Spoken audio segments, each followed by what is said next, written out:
বুঝবেন, দর্জি বিজ্ঞান মানে এটা হলো আপনি নিজে আগে কাজটা শিখবেন, শিখার পরে ওনারা এই শিখার মারফতে কিছু টাকা নেবে, টাকা নেওয়ার পরে প্রশিক্ষণ দিবে, প্রশিক্ষণ কমপ্লিট করে তারা আইডি কার্ড করে দিবে, তারপরে আপনি খাতা দিবে, তখন আপনারা রেগুলার কাজ করবেন, প্রতিদিন কাজ করবেন। যে পাক করার পরে আপনি যে 10 মিনিট সময় পাচ্ছেন এই সময়ে কাজ করবেন, মানুষের বাড়িতে যাওয়ার দরকার নেই। আপনার দেখা দেখি আপনার ছেলে মেয়েও আপনার সাথে বসে এই কাজটা করবে। কেন করবে? কাজটা করলে, মার কাজটা করলে একটু আগাইব, মানে একটু সামনে ছড়াবে। যে একটা কাজ যখন একা করলে 1 ঘন্টা লাগে, তখন আপনার ছেলে বা আপনার মেয়ের সাথে করে তো দেখা যাচ্ছে আধা ঘন্টার মধ্যে কমপ্লিট হয়ে যেতে, আধা ঘন্টার মধ্যে দেখা গেছে আপনি 50 টাকার কাজ করে ফেলতে পারতেছে, তাদের সহযোগিতা।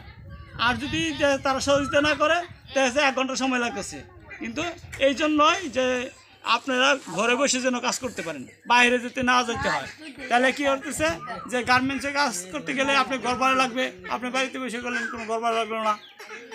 তারপরে আপনার টাইম মতো হয় গার্মেন্টসে যায় কাজ করতে হবে, কিন্তু এখানে কোনো টাইমের বিষয় নেই। আপনি বাক করছেন, খাইছেন, অবসর সময় আপনি ঘরে বসে কাজ করতেছেন, মানুষের বাড়িতে যাওয়ার দরকার নেই।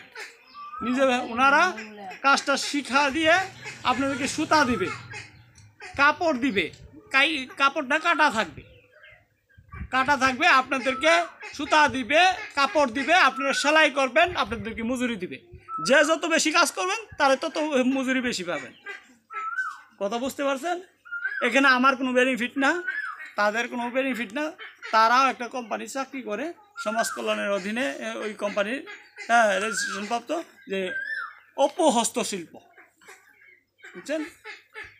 অপু একজন লোকের নাম, হস্তশিল্প হাতের কাজ, হাত হলো হস্ত আর শিল্প হইল কাজ, এটাই বুঝাইছে। এটার দ্বারা আপনারা এই কাজটা শিখবেন এবং আপনি